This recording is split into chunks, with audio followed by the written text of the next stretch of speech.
पुस्तकालय कृष्ण भगवान के सर्वोच्च व्यक्तित्व अध्याय 14 भगवान ब्रह्मा द्वारा भगवान कृष्ण को की गई प्रार्थनाएं। ब्रह्मा ने कहा, मेरे प्रिय भगवान, आप एकमात्र पूज्य सर्वोच्च भगवान हैं, भगवान के व्यक्तित्व, इसलिए मैं केवल आपको प्रसन्न करने के लिए विनम्र प्रणाम और प्रार्थना कर रहा हूँ। आपकी शारीरिक विशेषताएं पानी से भरे बादलों के रंग हैं। आप अपने पीले वस्त्रों से निकलने वाली चांदी की विद्युत आभा से जगमगा रहे हैं। मैं महाराज नंद के पुत्र को, जो मेरे सामने शंख की बालियां और सिर पर एक मोर पंख लिए खड़ा है, मैं अपना सम्मानपूर्वक बार बार प्रणाम करता हूँ। उसका चेहरा सुंदर है, वह हेलमेट पहने हुए है और जंगल के फूलों की माला है, और वह अपने हाथ में भोजन का एक टुकड़ा लेकर खड़ा है। उन्हें एक बेंत, एक भैंस सींग का बिगुल और एक बांसुरी से सजाया गया है। वह मेरे सामने छोटे छोटे चरण कमलों के साथ खड़ा है। मेरे प्यारे भगवान, लोग कह सकते हैं कि मैं सभी वैदिक ज्ञान का स्वामी हूँ और मुझे इस ब्रह्मांड का निर्माता माना जाता है, लेकिन अब यह साबित हो गया है कि मैं आपको नहीं समझ सकता, जो मेरे सामने एक की तरह मौजूद हैं। बच्चा, आप अपने प्रेमी और बछड़ों के साथ खेल रहे हैं, जिसका अर्थ यह हो सकता है कि आपके पास पर्याप्त शिक्षा भी नहीं है। तुम बिल्कुल गांव के लड़के की तरह दिखाई दे रहे हो, अपना भोजन अपने हाथ में लेकर अपने बछड़ों को खोज रहे हो। और फिर भी तुम्हारे और मेरे शरीर में इतना अंतर है कि मैं तुम्हारे शरीर की शक्ति का अनुमान नहीं लगा सकता। जैसा कि मैंने पहले ही ब्रह्म संहिता में कहा है, आपका शरीर भौतिक नहीं है। ब्रह्म संहिता में कहा गया है कि भगवान का शरीर सर्व आध्यात्मिक है। भगवान के शरीर और उनके स्वयं के बीच कोई अंतर नहीं है।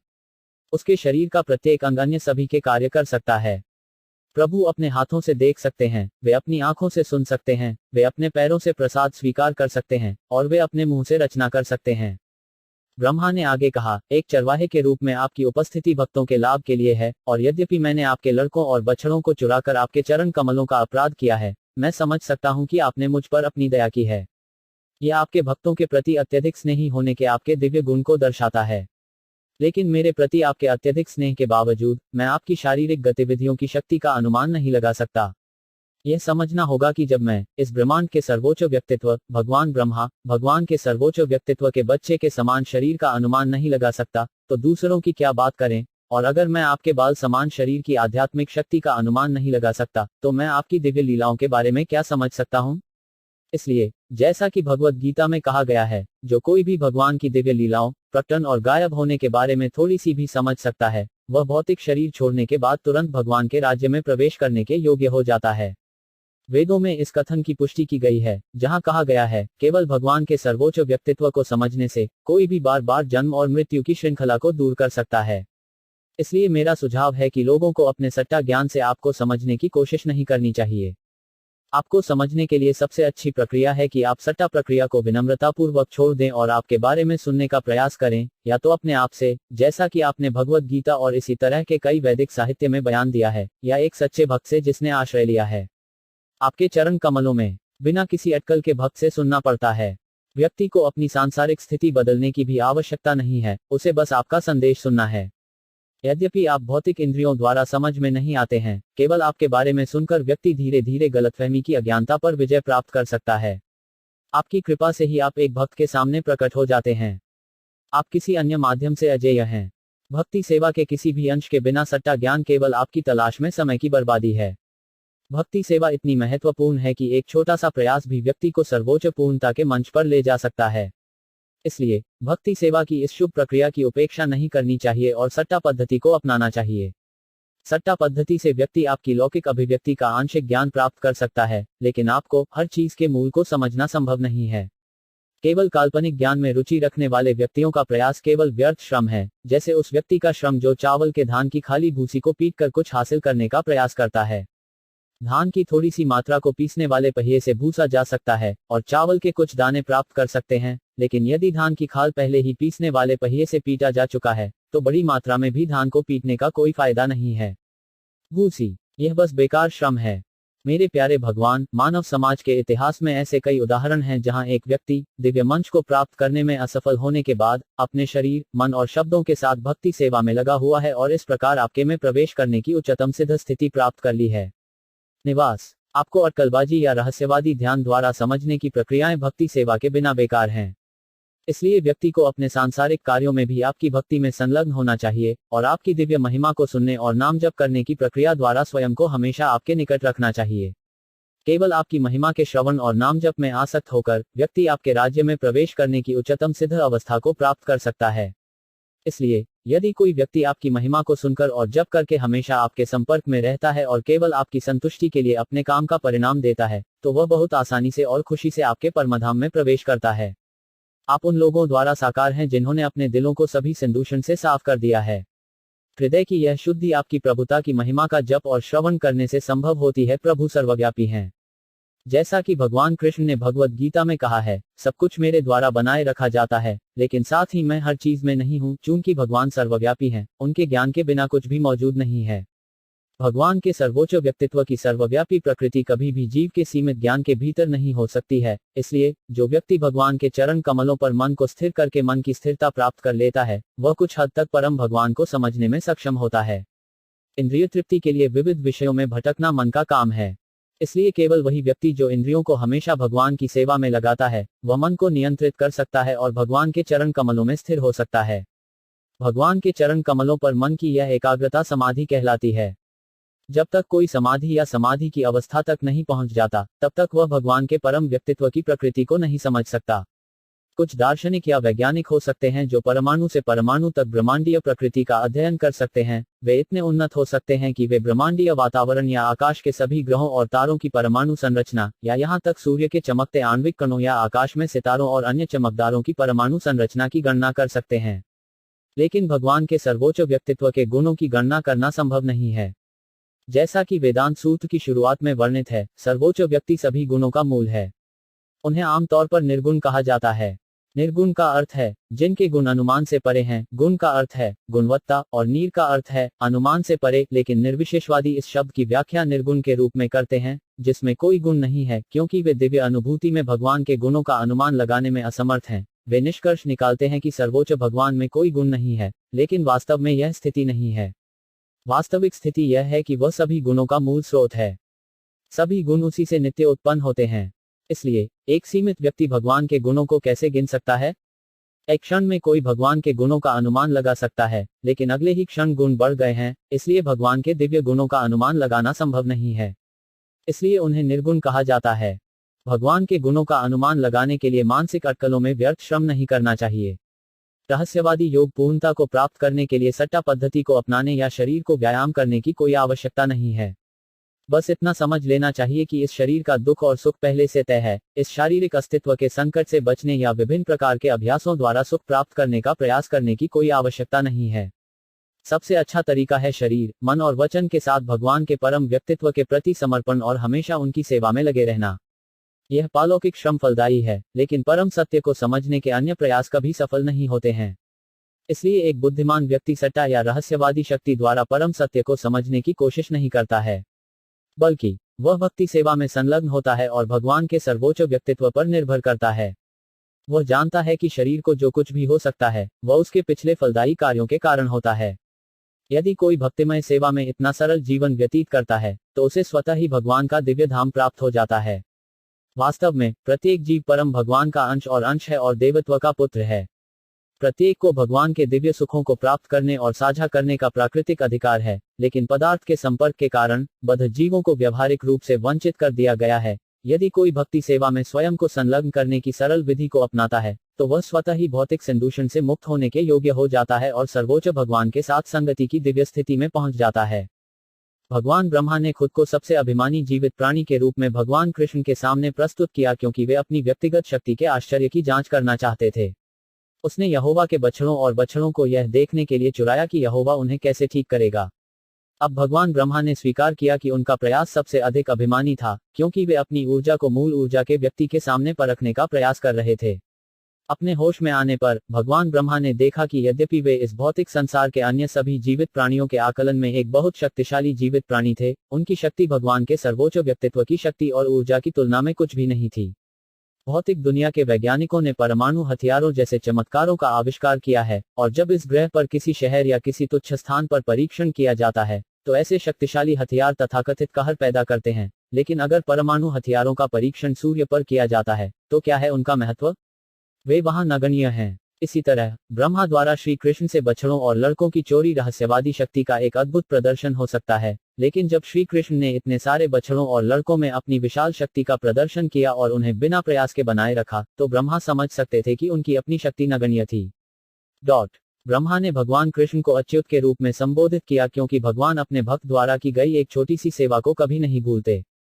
वह अपने भक्तों के प्रति इतने दयालु और स्नेही हैं कि उनके द्वारा की गई एक छोटी सी सेवा उनके द्वारा बहुत अधिक स्वीकार की जाती है। ब्रह्मा ने निश्चित रूप से भगवान की बहुत सेवा की है। इस विशेष ब्रह्मांड के प्रभारी सर्वोच्च व्यक्तित्व के रूप में वह निस्संदेह कृष्ण का एक वफादार सेवक है, इसलिए वे कृष्ण को खुश कर सकते थे। उन्होंने पूछा कि भगवान उन्हें एक अधीनस्थ सेवक के रूप में समझें, जिनकी छोटी सी गलती और अभद्रता को माफ किया जा सकता है। उन्होंने स्वीकार किया कि वह भगवान ब्रह्मा के रूप में अपनी शक्तिशाली स्थिति से उत्साहित थे। चूंकि वे इस भौतिक संसार के भीतर रजोगुण के गुणात्मक अवतार हैं, यह उनके लिए स्वाभाविक था और इसलिए उन्होंने गलती की। लेकिन भगवान ब्रह्मा को उम्मीद थी कि चूंकि वह आखिरकार भगवान कृष्ण के अधीनस्थ थे, भगवान कृपया उन पर दया करेंगे और उन्हें उनकी घोर गलती के लिए क्षमा करेंगे। भगवान ब्रह्मा को अपनी वास्तविक स्थिति का एहसास हुआ।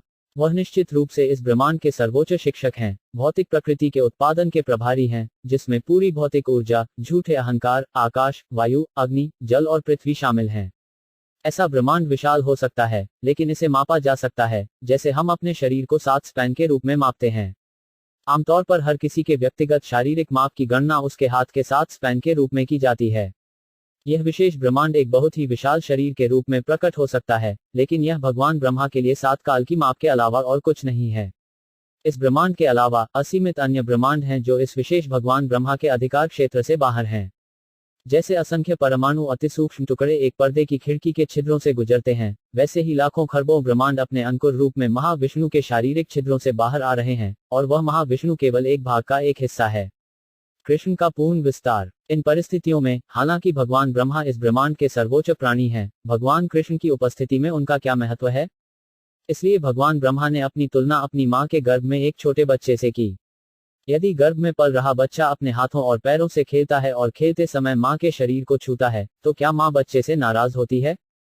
बेशक वह नहीं है। इसी तरह भगवान ब्रह्मा एक बहुत महान व्यक्तित्व हो सकते हैं, और फिर भी न केवल ब्रह्मा बल्कि जो कुछ भी है वह भगवान के सर्वोच्च व्यक्तित्व के गर्भ में मौजूद है। भगवान की ऊर्जा सर्वव्यापी है, सृष्टि में कोई जगह नहीं है जहां वह अभिनय नहीं कर रही है। चूंकि सब कुछ भगवान की ऊर्जा के भीतर मौजूद है, इस ब्रह्मांड के ब्रह्मा और कई अन्य लाखों और खरबों ब्रह्मांडों के ब्रह्मा भगवान की ऊर्जा के भीतर मौजूद हैं, इसलिए भगवान को माता माना गया है, और माता के गर्भ में जो कुछ भी है वह बच्चा माना जाता है। और अच्छी माँ बच्चे से कभी नाराज नहीं होती, भले ही वह पैर मारकर माँ के शरीर को छू ले। भगवान ब्रह्मा ने तब कहा कि उनका जन्म कमल के फूल से हुआ था, जो तीनों लोकों या 3 ग्रह प्रणालियों के विघटन के बाद नारायण की नाभि से खिले थे, जिन्हें भूरलोक, भूवरलोक और स्वरलोक के नाम से जाना जाता है। ब्रह्मांड को 3 भागों में बांटा गया है, अर्थात स्वर्ग, मर्त्य और पाताल। ये तीनों ग्रह मंडल विघटन के समय जल में विलीन हो जाते हैं। उस समय नारायण कृष्ण का एक पूर्ण भाग पानी पर लेट जाता है, और धीरे धीरे उनकी नाभि से एक कमल का तना निकलता है, और उस कमल के फूल से ब्रह्मा का जन्म होता है। यह स्वाभाविक रूप से निष्कर्ष निकाला गया है कि ब्रह्मा की माता नारायण है। क्योंकि भगवान ब्रह्मांड के विघटन के बाद सभी जीवों के विश्राम स्थान हैं, उन्हें नारायण कहा जाता है। नार शब्द का अर्थ है सभी जीवों का कुल योग, और अयन का अर्थ है विश्राम स्थल। गर्भोदकशाय विष्णु के रूप को नारायण कहा जाता है क्योंकि वे उस जल पर स्वयं को विश्राम करते हैं। इसके अलावा वह सभी जीवित प्राणियों का विश्राम स्थल है। इसके अलावा नारायण भी हर किसी के दिल में मौजूद हैं, जैसा कि भगवद गीता में पुष्टि की गई है। उस अर्थ में भी भगवान नारायण हैं, क्योंकि अयन का अर्थ है ज्ञान का स्रोत और साथ ही विश्राम स्थान। भगवद गीता में यह भी पुष्टि की गई है कि जीव का स्मरण हृदय के भीतर परमात्मा की उपस्थिति के कारण है। शरीर बदलने के बाद एक जीवित प्राणी अपने पिछले जीवन को सब कुछ भूल जाता है, लेकिन क्योंकि नारायण परमात्मा उसके हृदय में मौजूद है, उसे उसकी पिछली इच्छा के अनुसार कार्य करने की याद दिलाई जाती है। भगवान ब्रह्मा यह साबित करना चाहते थे कि कृष्ण मूल नारायण हैं, कि वे नारायण के स्रोत हैं, और यह कि नारायण बाहरी ऊर्जा, माया का प्रदर्शन नहीं है, बल्कि आध्यात्मिक ऊर्जा का विस्तार है। बाहरी ऊर्जा या माया की गतिविधियों को इस ब्रह्मांडीय दुनिया के निर्माण के बाद प्रदर्शित किया जाता है, और नारायण की मूल आध्यात्मिक ऊर्जा सृष्टि से पहले अभिनय कर रही थी।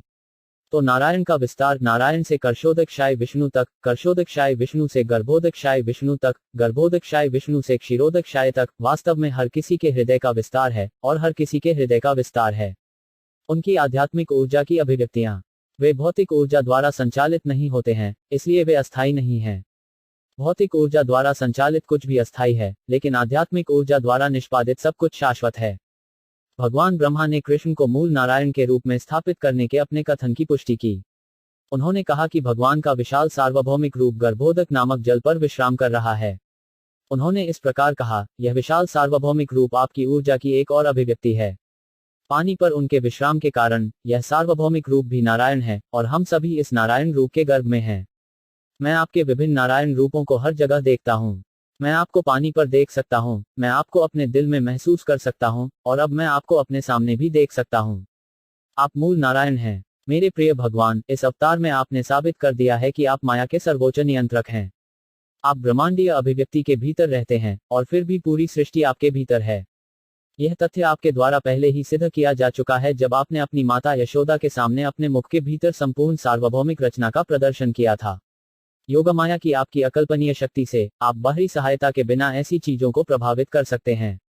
मेरे प्रिय भगवान कृष्ण, वर्तमान में हम जिस संपूर्ण ब्रह्मांडीय अभिव्यक्ति की कल्पना कर रहे हैं वह सब आपके शरीर के भीतर है। फिर भी मैं तुम्हें बाहर देख रहा हूं, और तुम मुझे बाहर भी देख रहे हो। आपकी अकल्पनीय ऊर्जा से प्रभावित हुए बिना ऐसी चीजें कैसे हो सकती हैं? भगवान ब्रह्मा ने यहाँ जोर देकर कहा कि भगवान के सर्वोच्च व्यक्तित्व की अकल्पनीय ऊर्जा को स्वीकार किए बिना कोई चीजों की व्याख्या नहीं कर सकता जैसा कि वे हैं। उन्होंने जारी रखा, मेरे प्रिय भगवान, अन्य सभी चीजों को छोड़कर और आज की घटनाओं पर विचार करते हुए जो मैंने देखा है, क्या वे सब आपकी अकल्पनीय ऊर्जा के कारण नहीं हैं? सबसे पहले मैंने तुम्हें अकेला देखा, इसके बाद आपने अपने आप को अपने चरवाहे प्रेमी, बछड़ों और वृंदावन के पूरे अस्तित्व के रूप में विस्तारित किया। तब मैंने तुम्हें और सभी लड़कों और बछड़ों को चतुर्भुज विष्णु के रूप में देखा, और वे मेरे सहित सभी तत्वों और सभी देवताओं द्वारा पूजे जा रहे थे। वे सब फिर से घायल हो गए, और तुम पहले की तरह अकेले रह गए। क्या इसका मतलब यह नहीं है कि आप सर्वोच्च भगवान नारायण हैं, हर चीज के मूल, कि सब कुछ आपसे निकलता है और फिर से आप में प्रवेश करता है, आपको पहले जैसा ही छोड़ देता है? जो लोग आपकी अकल्पनीय ऊर्जा से अनजान हैं, वे यह नहीं समझ सकते हैं कि केवल आप ही अपने आप को निर्माता ब्रह्मा, पालनकर्ता विष्णु और संहारक शिव के रूप में विस्तारित करते हैं। जो लोग चीजों के बारे में जागरूक नहीं हैं, वे सोचते हैं कि मैं ब्रह्मा निर्माता हूँ, विष्णु पालनकर्ता है, और भगवान शिव विनाशक हैं। वास्तव में आप ही सब कुछ हैं, निर्माता, पालनकर्ता और संहारक। इसी तरह आप अपने आप को विभिन्न अवतारों में विस्तारित करते हैं। देवताओं के बीच आप वामनदेव के रूप में अवतार लेते हैं, महान संतों के बीच आप परशुराम के रूप में अवतार लेते हैं, मनुष्यों के बीच आप स्वयं भगवान कृष्ण या भगवान राम के रूप में प्रकट होते हैं, जानवरों के बीच आप प्रकट होते हैं सुअर अवतार, और जलीय जीवों में आप मछली अवतार के रूप में प्रकट होते हैं। और फिर भी तुम्हारा कोई प्रकटन या लोप नहीं है, तुम सदा शाश्वत हो।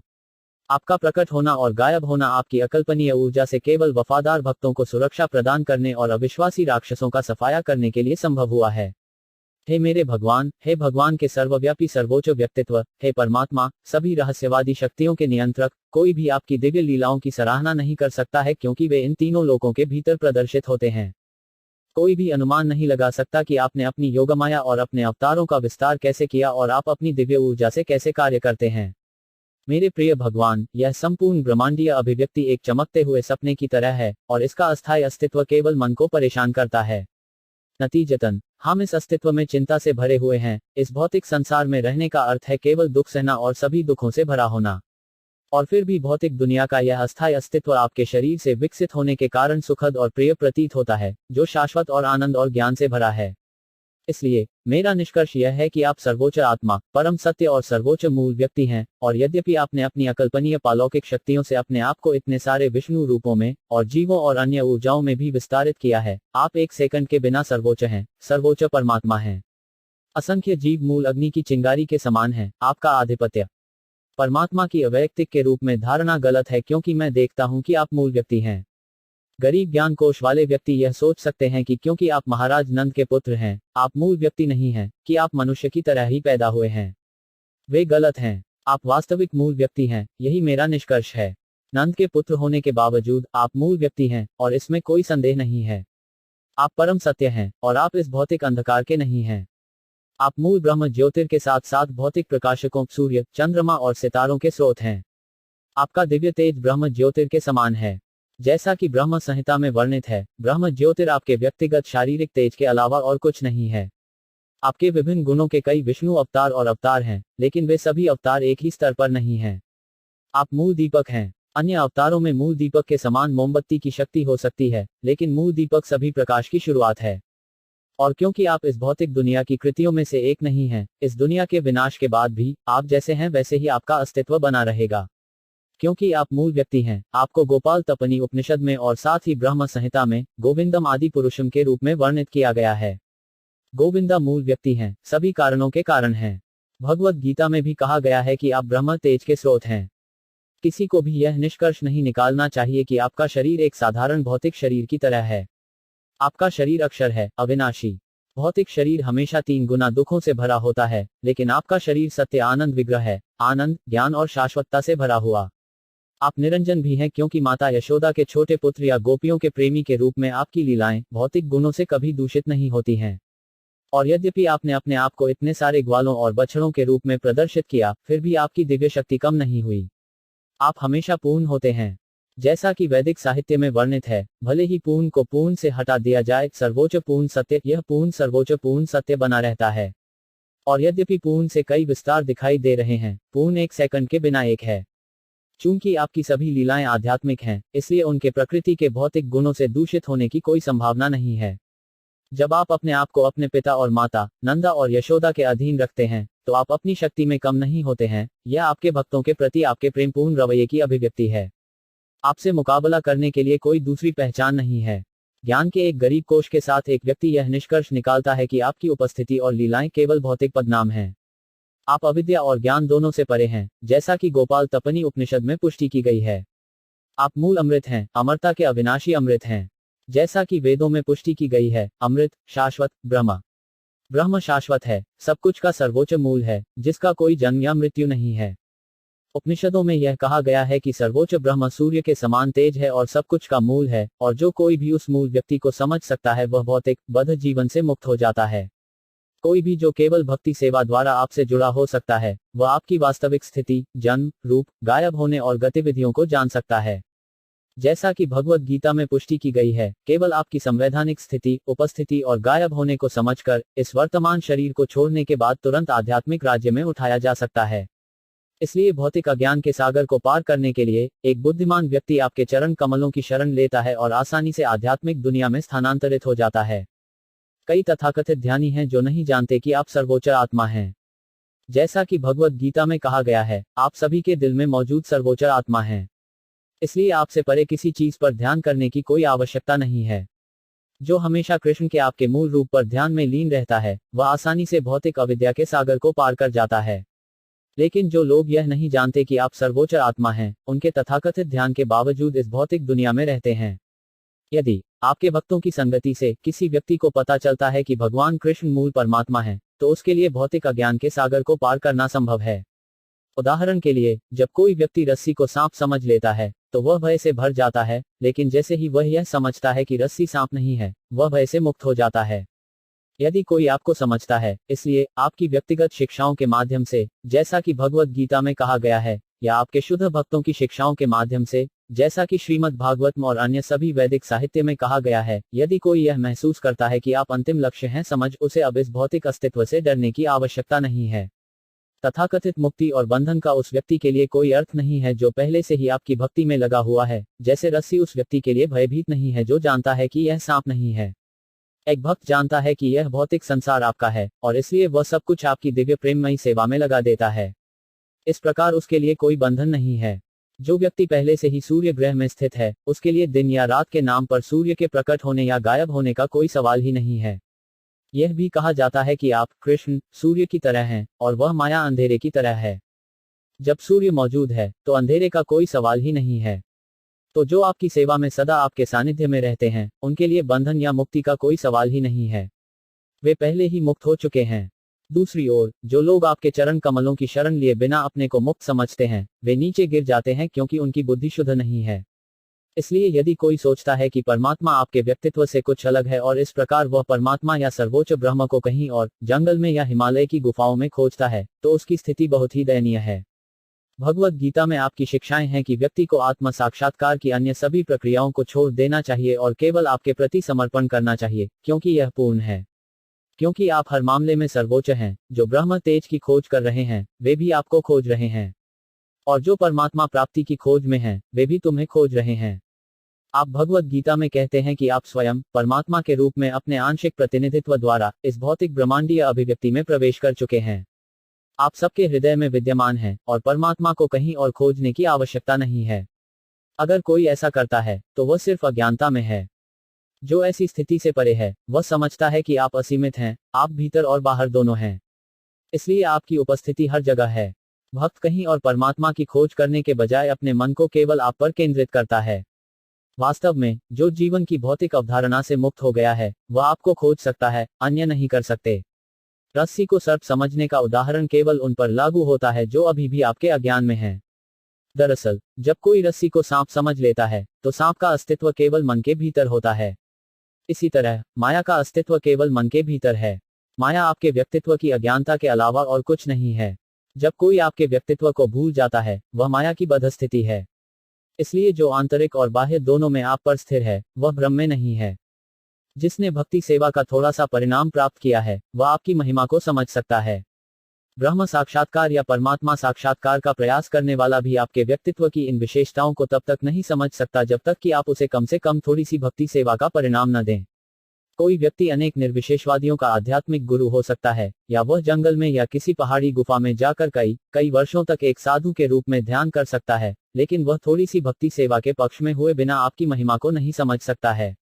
कई वर्षों तक खोज करने के बाद भी ब्रह्म बोध या परमात्मा की प्राप्ति संभव नहीं है जब तक कि कोई भक्ति सेवा के अद्भुत प्रभाव से प्रभावित न हो। इसलिए मेरे प्रिय भगवान, मैं प्रार्थना करता हूं कि मैं इतना भाग्यशाली हो सकता हूं कि इस जन्म में या किसी अन्य जन्म में जहां भी मैं अपना जन्म ले सकता हूं, मुझे आपके भक्तों में से एक माना जा सकता है।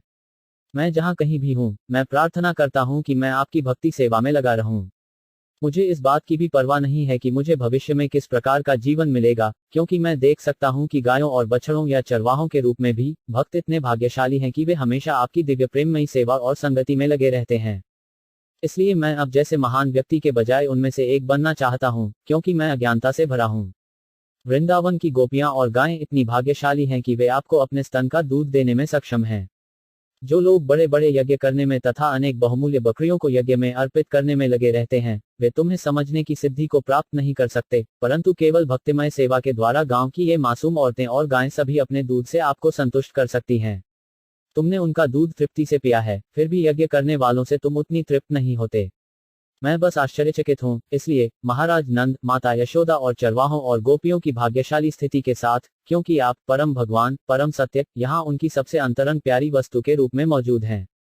मेरे प्यारे भगवान, कोई भी वास्तव में वृंदावन के इन निवासियों के अच्छे भाग्य की सराहना नहीं कर सकता है। हम सभी देवता हैं, जीवों की विभिन्न इंद्रियों के देवता हैं, और हमें इस तरह के विशेषाधिकारों का आनंद लेने पर गर्व है, लेकिन वास्तव में हमारी स्थिति और वृंदावन के इन भाग्यशाली निवासियों की स्थिति के बीच कोई तुलना नहीं है, क्योंकि वे वास्तव में आपकी उपस्थिति का आनंद ले रहे हैं और उनकी संवेदी गतिविधियों के माध्यम से आपकी संगति का आनंद ले रहे हैं। हमें इंद्रियों के नियंत्रक होने पर गर्व हो सकता है, लेकिन यहाँ वृंदावन के निवासी इतने पालौकिक हैं कि वे हमारे नियंत्रण में नहीं हैं। वास्तव में वे आपकी सेवा के माध्यम से अपनी इंद्रियों का आनंद ले रहे हैं। इसलिए मैं अपने भविष्य के किसी भी जन्म में वृंदावन की इस भूमि में जन्म लेने का मौका पाने के लिए खुद को भाग्यशाली समझूंगा। मेरे प्रिय भगवान, इसलिए मुझे भौतिक ऐश्वर्य या मुक्ति में कोई दिलचस्पी नहीं है। मैं आपके चरण कमलों में विनम्रतापूर्वक प्रार्थना कर रहा हूं कि आप कृपया मुझे इस वृंदावन वन में किसी भी प्रकार का जन्म दे, ताकि मैं वृंदावन के कुछ भक्तों के चरणों की धूल से कृपा कर सकूं। यदि मुझे इस भूमि पर घास के एक छोटे से ब्लेड के रूप में विकसित होने का मौका दिया जाता है, तो यह मेरे लिए एक शानदार जन्म होगा। लेकिन अगर मैं वृंदावन के जंगल में जन्म लेने के लिए इतना भाग्यशाली नहीं हूं, तो मैं वृंदावन के तत्काल क्षेत्र से बाहर जन्म लेने की अनुमति देता हूं, ताकि जब भक्त बाहर जाएंगे तो वे मेरे ऊपर चलेंगे। यह भी मेरे लिए बड़े सौभाग्य की बात होगी। मैं सिर्फ एक ऐसे जन्म की आकांक्षा कर रहा हूं जिसमें मैं भक्तों के चरणों की धूल से लिप्त जाऊं, क्योंकि मैं देख सकता हूं कि यहाँ हर कोई बस कृष्ण भावनामृत से भरा हुआ है। यहाँ कृष्ण या मुकुंद के चरण कमलों के अलावा और कोई नहीं जानता, जिसकी खोज वेद स्वयं कर रहे हैं। भगवत गीता में इसकी पुष्टि की गई है कि वैदिक ज्ञान का उद्देश्य कृष्ण को खोजना है, और ब्रह्म संहिता में कहा गया है कि वैदिक साहित्य के व्यवस्थित पठन से भगवान के सर्वोच्च व्यक्तित्व कृष्ण को खोजना बहुत मुश्किल है, लेकिन एक शुद्ध भक्त की दया से वे बहुत आसानी से उपलब्ध हो जाते हैं।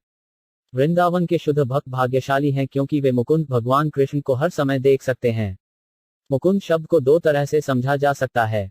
मुख का अर्थ है मुक्ति। भगवान कृष्ण मुक्ति दे सकते हैं और इसलिए दिव्य आनंद। यह शब्द उनके मुस्कुराते हुए चेहरे को भी संदर्भित करता है, जो कुंद के फूल की तरह है। मुख का अर्थ है, चेहरा कुंद का फूल बहुत सुंदर होता है और यह मुस्कुराता हुआ प्रतीत होता है। इस प्रकार तुलना की जाती है। वृंदावन के शुद्ध भक्तों और अन्य स्थानों के भक्तों के बीच अंतर यह है कि वृंदावन के निवासियों को कृष्ण के साथ जुड़े रहने के अलावा और कोई इच्छा नहीं है। कृष्ण अपने भक्तों पर बहुत दयालु होने के कारण उनकी इच्छा पूरी करते हैं, क्योंकि वे हमेशा कृष्ण की संगति चाहते हैं। भगवान हमेशा उन्हें देने के लिए तैयार रहते हैं। वृंदावन के भक्त भी सहज प्रेमी होते हैं। उन्हें कड़ाई से नियामक सिद्धांतों का पालन करने की आवश्यकता नहीं है, क्योंकि वे पहले से ही स्वाभाविक रूप से कृष्ण के लिए पालौकिक प्रेम में विकसित हो चुके हैं। उन व्यक्तियों के लिए नियामक सिद्धांतों की आवश्यकता होती है जिन्होंने सहज प्रेम की ऐसी स्थिति प्राप्त नहीं की है। ब्रह्मा भी भगवान के एक भक्त हैं, लेकिन वह एक साधारण भक्त हैं जो नियामक सिद्धांतों का पालन करते हैं। वह कृष्ण से प्रार्थना करते हैं कि उन्हें वृंदावन में जन्म लेने का मौका दे ताकि उन्हें सहज प्रेम के मंच पर ऊंचा किया जा सके। भगवान ब्रह्मा ने जारी रखा, हे भगवान, कभी कभी मुझे आश्चर्य होता है कि आपका प्रभुत्व वृंदावन के इन निवासियों की भक्ति सेवा कृतज्ञता में कैसे चुका पाएगा। हालांकि मुझे पता है कि आप सभी वरदानों के सर्वोच्च स्रोत हैं, मैं यह जानकर हैरान हूं कि आप वृंदावन के इन निवासियों से जो सेवा प्राप्त कर रहे हैं उसे आप कैसे चुका पाएंगे। मुझे लगता है कि आप कितने दयालु, इतने उदार हैं कि पूतना भी, जो खुद को बहुत स्नेही मां के रूप में आपको धोखा देने के लिए आई थी, को भी मुक्ति और एक मां का वास्तविक पद दिया गया था। और एक ही परिवार के अन्य राक्षस जैसे अघासुर और बकासुर भी मुक्ति के पक्षधर थे और उन्होंने आपको प्राप्त किया। परिस्थितियों में मैं हैरान हूं। वृंदावन के इन निवासियों ने तुम्हें सब कुछ दिया है, उनका शरीर, उनका मन, उनका प्रेम, उनका घर, उनकी संपत्ति, सब कुछ आपके उद्देश्य के लिए उपयोग किया जा रहा है। तो आप उनका कर्ज कैसे चुका पाएंगे? आपने पहले ही अपने आप को पूतना को दे दिया है। मुझे विश्वास है कि आप वृंदावन के निवासियों की प्रेमपूर्ण सेवा को चुकाने में असमर्थ होने के कारण हमेशा उनके ऋणी रहेंगे। हे भगवान, मैं समझ सकता हूं कि वृंदावन के निवासियों द्वारा की गई सेवा का उत्कृष्ट गुण आपकी प्रेमपूर्ण सेवा में सभी प्राकृतिक प्रवृत्तियों को सहज रूप से संलग्न करने के कारण है। ऐसा कहा जाता है कि भौतिक वस्तुओं और घर के प्रति लगाव भ्रम के कारण होता है, जो एक जीव को भौतिक संसार में बद्ध बनाता है। लेकिन यह केवल उन लोगों के लिए मामला है जो कृष्ण भावनाभावित नहीं है। वृंदावन के निवासियों के मामले में चूल्हा और घर के प्रति लगाव जैसे अवरोध नहीं है, क्योंकि उनकी आसक्ति आपकी ओर निर्देशित है और आपकी निरंतर उपस्थिति से उनके घर मंदिरों में परिवर्तित हो गए हैं, और क्योंकि वे आपके लिए सब कुछ भूल गए हैं, कोई बाधा नहीं है। एक कृष्ण भावनाभावित व्यक्ति के लिए चूल्हा और घर के लिए लगाव के कारण बाधा जैसी कोई चीज नहीं है, न ही भ्रम है। मैं यह भी समझ सकता हूं कि एक छोटे चरवाहे लड़के के रूप में आपका रूप, चरवाहों के बच्चे के रूप में कोई भौतिक गतिविधि नहीं है। आप उनके स्नेह के लिए इतने बाध्य हैं कि आप अपनी दिव्य उपस्थिति से उन्हें और अधिक प्रेमपूर्ण सेवा के लिए प्रेरित करने के लिए यहाँ हैं। वृंदावन में भौतिक और आध्यात्मिक में कोई भेद नहीं है, क्योंकि सब कुछ आपकी प्रेममयी सेवा के लिए समर्पित है। मेरे प्रिय भगवान, आपकी वृंदावन लीलाएं केवल आपके भक्तों को प्रेरित करने के लिए हैं। अगर कोई आपकी वृंदावन लीलाओं को भौतिक मानता है तो वह गुमराह हो जाएगा। मेरे प्रिय भगवान कृष्ण, जो आपका उपहास करते हैं, यह दावा करते हुए कि आपके पास एक सामान्य व्यक्ति की तरह एक भौतिक शरीर है, उन्हें भगवत गीता में आसुरी और कम बुद्धिमान के रूप में वर्णित किया गया है। आप हमेशा पालौकिक हैं। अभक्तों को धोखा दिया जाता है क्योंकि वे आपको एक भौतिक रचना मानते हैं। दरअसल आपने अपने भक्तों की भक्ति और दिव्य आनंद को बढ़ाने के लिए इस शरीर को ग्रहण किया है, जो बिल्कुल एक सामान्य ग्वाले के समान है। मेरे प्रिय प्रभु, मुझे उन लोगों के बारे में कुछ नहीं कहना है जो यह प्रचार करते हैं कि वे पहले ही ईश्वर को प्राप्त कर चुके हैं या कि उनकी अनुभूति से वे स्वयं ईश्वर बन गए हैं। लेकिन जहां तक संबंध है, मैं स्पष्ट रूप से स्वीकार करता हूं कि मेरे लिए अपने शरीर, मन या वाणी से आपको महसूस करना संभव नहीं है। मैं आपके बारे में क्या कह सकता हूं, या मैं आपको अपनी इंद्रियों से कैसे महसूस कर सकता हूं? मैं अपने मन से, जो इंद्रियों का स्वामी है, पूरी तरह से आपके बारे में सोच भी नहीं सकता।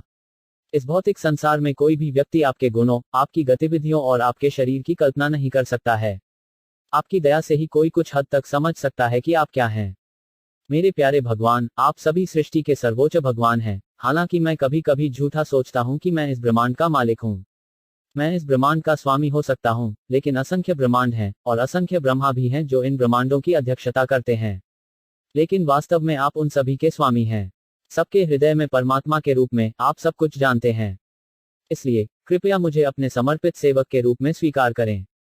मुझे आशा है कि आप अपने मित्रों और बछड़ों के साथ अपनी लीलाओं में आपको परेशान करने का बड़ा अपराध करने के लिए मुझे क्षमा करेंगे। अब यदि आप कृपया मुझे अनुमति दें तो मैं तुरंत चला जाऊंगा ताकि आप मेरी उपस्थिति के बिना अपने दोस्तों और बछड़ों का आनंद ले सकें। मेरे प्यारे भगवान कृष्ण, आपका नाम ही बताता है कि आप आकर्षक हैं। सूर्य और चंद्रमा का आकर्षण सब आपके कारण है। सूर्य के आकर्षण से आप यदुवंश के अस्तित्व को ही सुशोभित कर रहे हैं। चंद्रमा के आकर्षण से आप भूमि, देवताओं, ब्राह्मणों, गायों और समुद्रों की शक्ति को बढ़ा रहे हैं। आपके सर्वोच्च आकर्षण के कारण कंस और अन्य राक्षसों का विनाश होता है। इसलिए यह मेरा जानबूझकर निष्कर्ष है कि आप ही सृष्टि के भीतर एकमात्र पूज्य देवता हैं। इस भौतिक संसार के विनाश तक मेरी विनम्र श्रद्धांजलि स्वीकार करें। जब तक इस भौतिक संसार में धूप है, कृपया मेरी विनम्र श्रद्धांजलि स्वीकार करें। इस प्रकार इस ब्रह्मांड के स्वामी भगवान के परम व्यक्तित्व को विनम्र और सम्मानजनक नमस्कार करने और उनकी 3 बार परिक्रमा करने के बाद अपने धाम में लौटने के लिए तैयार थे, जिसे ब्रह्मलोक कहा जाता है। उनके इशारे से भगवान के सर्वोच्च व्यक्तित्व ने उन्हें लौटने की अनुमति दी। जैसे ही ब्रह्मा चले गए, भगवान श्री कृष्ण तुरंत यमुना के तट पर लौट आए और अपने बछड़ों और चरवाहों के साथ फिर से जुड़ गए, जो वैसे ही स्थित थे जैसे वे गायब होने के दिन थे। कृष्ण अपने दोस्तों को यमुना के तट पर छोड़ गए थे जब वे दोपहर के भोजन में लगे हुए थे, और हालांकि वे ठीक 1 साल बाद लौटे, ग्वालों ने सोचा कि वे 1 सेकंड के भीतर वापस आ गए हैं। इसी तरह कृष्ण की विभिन्न ऊर्जाएं कार्य करती हैं। भगवत गीता में कहा गया है कि कृष्ण स्वयं सभी के हृदय में निवास कर रहे हैं, और वे स्मरण और विस्मृति दोनों का कारण बनते हैं। सभी जीव भगवान की सर्वोच्च शक्ति द्वारा नियंत्रित होते हैं, और कभी कभी वे याद करते हैं और कभी कभी वे अपनी संवैधानिक स्थिति को भूल जाते हैं। उनके मित्र इस तरह से नियंत्रित होने के कारण यह नहीं समझ सके कि वे पूरे 1 वर्ष तक यमुना के तट से अनुपस्थित रहे और ब्रह्मा के भ्रम में रहे। जब कृष्ण लड़कों के सामने प्रकट हुए, उन्होंने सोचा कृष्ण 1 मिनट के भीतर वापस आ गए हैं। वे हंसने लगे, यह सोचकर कि कृष्ण उनके दोपहर के भोजन के समय की कंपनी छोड़ने को तैयार नहीं है। वे बहुत खुश थे और उन्हें आमंत्रित किया, प्रिय मित्र कृष्ण, तुम इतनी जल्दी वापस आ गए हो। ठीक है, हमने अभी तक अपना दोपहर का भोजन शुरू नहीं किया है, एक निवाला भी नहीं लिया है। सो कृपया आकर हमारे साथ हो ले और हम साथ में भोजन करें। कृष्ण मुस्कुराए और उनका निमंत्रण स्वीकार कर लिया, और वे अपने दोस्तों के दोपहर के भोजन के समय का आनंद लेने लगे। भोजन करते समय कृष्ण सोच रहे थे, ये लड़के मानते हैं कि मैं 1 सेकंड के भीतर वापस आ गया हूं, लेकिन वे नहीं जानते कि पिछले 1 साल से मैं भगवान ब्रह्मा की रहस्यमय गतिविधियों में शामिल रहा हूं। अपना दोपहर का भोजन समाप्त करने के बाद कृष्ण और उनके दोस्त और बछड़े अपने ब्रजभूमि घरों को लौटने लगे। गुजरते समय उन्होंने एक विशाल सर्प के आकार में अघासुर के मृत शव को देखने का आनंद लिया।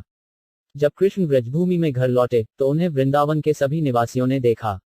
उन्होंने अपने हेलमेट में मोर पंख पहना हुआ था, जिसे जंगल के फूलों से भी सजाया गया था। कृष्ण को भी फूलों की माला पहनाई गई और गोवर्धन पर्वत की गुफाओं से एकत्रित विभिन्न रंगों के खनिजों से रंगा गया। गोवर्धन पहाड़ी हमेशा प्राकृतिक लाल ऑक्साइड की आपूर्ति के लिए प्रसिद्ध है, और कृष्ण और उनके दोस्तों ने उनके साथ अपने शरीर को रंग दिया। उनमें से प्रत्येक के पास भैंस के सींग और एक छड़ी और एक बांसुरी से बना एक बिगुल था, और प्रत्येक ने अपने अपने बछड़ों को उनके विशेष नामों से पुकारा। ग्वालों को कृष्ण की अद्भुत गतिविधियों पर इतना गर्व था कि गांव में प्रवेश करते समय वे सभी उनकी महिमा गाते थे। वृंदावन की सभी गोपियों ने सुंदर कृष्ण को गांव में प्रवेश करते देखा। लड़कों ने अच्छे गीतों की रचना करते हुए वर्णन किया कि कैसे उन्हें महान नाग द्वारा निगले जाने से बचाया गया और कैसे सर्प को मारा गया। कुछ ने कृष्ण को यशोदा का पुत्र बताया, और कुछ ने नंद महाराज के पुत्र के रूप में। वह इतना अद्भुत है कि उसने हमें महान नाग के चंगुल से बचाया और उसे मार डाला, उन्होंने कहा। लेकिन उन्हें कम ही पता था कि अघासुर की हत्या को 1 साल बीत चुका है। इस संबंध में महाराज परीक्षित ने शुकदेव गोस्वामी से पूछा कि वृंदावन के निवासियों ने अचानक कृष्ण के लिए इतना प्यार कैसे विकसित किया, हालांकि वे उनके किसी भी परिवार के सदस्य नहीं थे। महाराज परीक्षित ने पूछा, मूल चरवाहे लड़कों की अनुपस्थिति के दौरान जब कृष्ण ने स्वयं का विस्तार किया, तो ऐसा क्यों है कि लड़कों के माता पिता अपने ही पुत्रों की तुलना में उनके प्रति अधिक प्रेममय हो गए? इसके अलावा गायें अपने बछड़ों की तुलना में बछड़ों के प्रति इतनी प्यारी क्यों हो गईं? शुकदेव गोस्वामी ने महाराज परीक्षित से कहा कि प्रत्येक जीव वास्तव में अपने आप से सबसे अधिक जुड़ा हुआ है।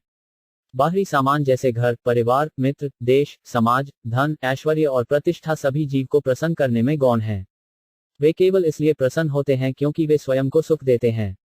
इस कारण से व्यक्ति आत्मकेंद्रित होता है और पत्नी, बच्चों और मित्रों जैसे संबंधियों से अधिक अपने शरीर और स्वयं से अधिक आसक्त रहता है। अगर किसी के अपने व्यक्ति को तत्काल कोई खतरा होता है, तो वह सबसे पहले अपना ख्याल रखता है, फिर दूसरों को। यह स्वाभाविक है। इसका मतलब है कि वह अपने आप से किसी और चीज से ज्यादा प्यार करता है। स्नेह का अगला महत्वपूर्ण उद्देश्य स्वयं के बाद उसका भौतिक शरीर है।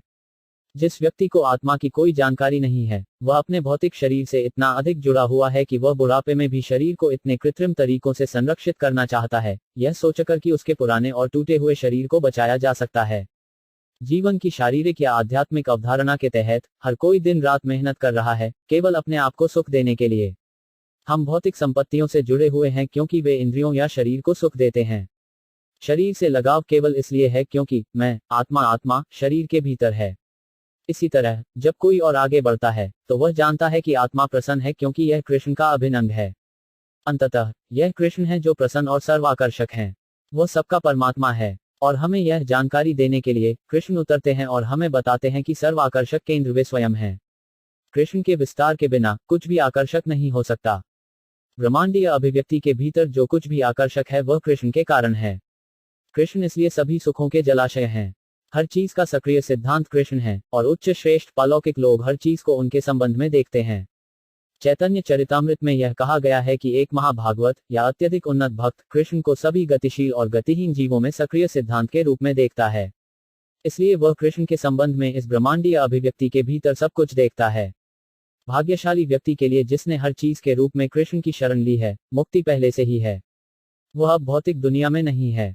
भगवद गीता में इसकी पुष्टि की गई है, जो कोई भी कृष्ण की भक्ति सेवा में लगा हुआ है वह पहले से ही ब्रह्मभूत या आध्यात्मिक मंच पर है। कृष्ण नाम ही पवित्रता और मुक्ति का सुझाव देता है। जो कोई भी कृष्ण के चरण कमलों की शरण लेता है वह अविद्या के सागर को पार करने के लिए नाव में प्रवेश करता है।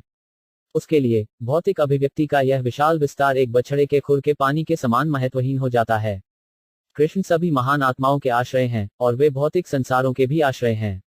जो कृष्ण भावनामृत के मंच पर है उसके लिए वैकुंठ या आध्यात्मिक दुनिया दूर नहीं है। वह भौतिक संसार में नहीं रहता जहां हर कदम पर खतरा है। इस तरह शुकदेव गोस्वामी द्वारा महाराज परीक्षित को कृष्ण भावनामृत पूरी तरह से समझाया गया था क्योंकि उन्होंने राजा को भगवान ब्रह्मा के कथनों और प्रार्थनाओं का पाठ किया था। अपने चरवाहों के साथ भगवान कृष्ण की लीलाओं का ये वर्णन, यमुना के तट पर उनके साथ उनका भोजन और भगवान ब्रह्मा की प्रार्थना, ये सभी दिव्य विषय हैं। जो कोई भी इन्हें सुनता है, पढ़ता है या जप करता है, उसकी सभी आध्यात्मिक इच्छाएं निश्चित रूप से पूरी होती हैं।